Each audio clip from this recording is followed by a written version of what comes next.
Ketika kita mulai sombong, kita tinggi hati, kita bisa karena kita hebat, bukan karena Tuhan lagi. Hati-hati, kita akan mulai merusak pekerjaan yang kita bangun.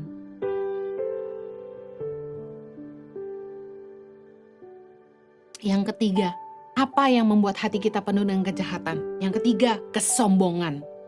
Saya ingin cerita tentang kesombongan Raja Uzia. Dalam 2 Tawarikh 26 ayat 16 dikatakan gini, setelah ia menjadi kuat, ia menjadi tinggi hati, sehingga ia melakukan hal yang merusak. Ia berubah setia kepada Tuhan Allahnya dan memasuki bait Tuhan untuk membakar ukupan di atas mezbah pembakaran ukupan. Perhatikan kata-kata ini. Setelah ia menjadi kuat, ia menjadi tinggi hati, sehingga ia melakukan hal yang merusak. Orang yang sombong, tinggi hati, pasti melakukan hal yang merusak. Ketika kita mulai sombong, kita tinggi hati, kita merasa kita hebat. Kita bisa karena kita hebat, bukan karena Tuhan lagi. Hati-hati, kita akan mulai merusak pekerjaan yang kita bangun. Kita akan mulai merusak hidup kita sendiri. Kita harus mengerti bahwa kita ada di mana kita ada hari ini semua karena kemurahan Tuhan.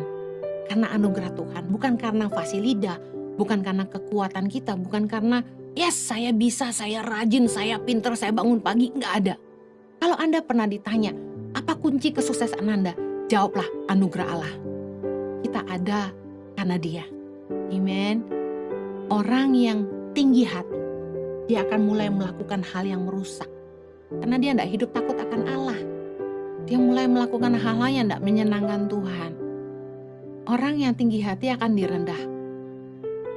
Orang yang sombong itu, hidupnya itu selalu merendahkan orang-orang di sekitarnya. Saya punya saudara yang kalau ketemu saya tuh selalu kata-katanya merendahkan. Satu kali lagi musim orang tuh diet, pakai program 3 bulan dari salah satu produk ya, saya tidak sebut brandnya. Nah, biayanya tuh katanya 15 juta. Kebetulan waktu keluarga besar ini ngumpul, mereka lagi bahas itu. Karena kakak saya dan mama saya mau coba.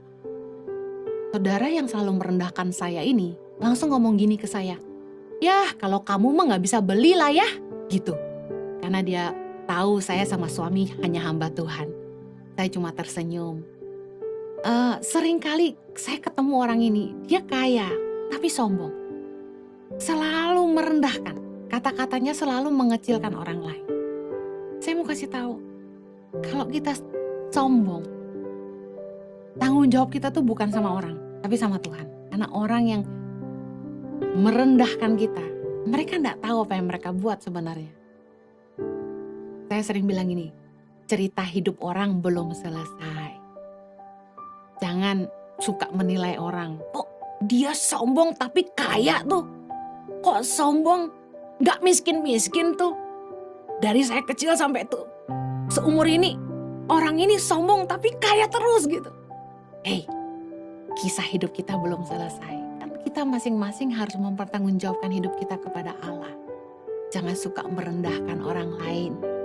Firman Tuhan berkata, jangan memandang muka, jangan beda-bedain orang. Miskin, kaya, putih, coklat, hitam. Jangan suka menghina orang. Amen. Kita harus bersyukur dengan keadaan kita hari ini. Kalau bukan karena Tuhan, kita ada di mana? Kita bisa karena anugerah. Amen. Saya ingin akhiri dengan ini. Hiduplah takut akan Tuhan. Hiduplah mengasihi Tuhan dengan hidup takut akan Dia dan mencintai firman-Nya. Biarlah firman-Nya itu jadi landasan pertimbangan dalam hati kita. Orang yang takut akan Tuhan akan menjauhi kejahatan. Amsal 8 ayat 13. Takut akan Tuhan ialah membenci kejahatan. Aku benci kepada kesombongan, kecongkakan, tingkah laku yang jahat, dan mulut penuh tipu muslihat. Berdoa agar Anda hidup takut akan Tuhan. Sehingga Anda menjauhi kejahatan, Anda menjauhi kesombongan, dan Anda menjauhi tingkah laku yang jahat, dan Anda menjauhi mulut yang penuh dengan tipu muslihat. Saya berdoa setiap jemaat Impact Community Indonesia, setiap Anda yang mendengarkan firman Tuhan ini, Anda senantiasa hidup takut akan Tuhan dan hidup mengasihi Tuhan dan sungguh-sungguh berpegang teguh kepada firman-Nya.